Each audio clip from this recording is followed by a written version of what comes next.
The definition of pneumonia is pneumonia-compatible symptoms that are present for less than 14 days, symptoms we just described in the prior slide, plus a new infiltrate on chest x-ray. And we'll go through many chest x-rays showing pneumonia in just a few minutes. The diagnostic evaluation for pneumonia primarily includes a chest x-ray, blood cultures, and I would advocate sputum cultures for TB and PCP. In developed settings, treatment algorithms based on etiology have failed to show much therapeutic benefit, and therefore, it is not a common practice to obtain sputum cultures from patients initially presenting with pneumonia.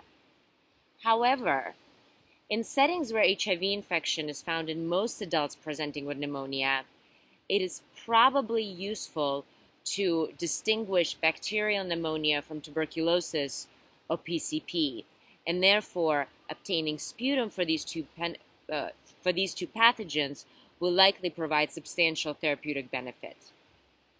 In addition, in the setting of severe disease, so in the setting where patients are admitted to the ICU with pneumonia, an accurate sputum culture can be extremely helpful in directing antibiotic treatment, as these patients can often have multi-drug resistant organisms and be infected with atypical pathogens.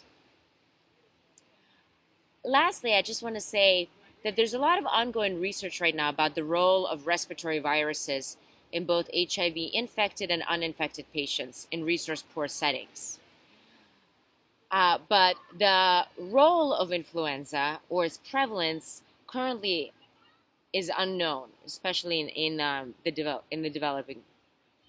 in resource-limited settings. We know that there's a very strong interaction between influenza and pneumococcal pneumonia that we've seen in the global north, and currently research is ongoing about the utility of testing patients for influenza at the time of presenting for pneumonia. So keep a lookout for new research that comes out on this topic that may alter your future clinical practice.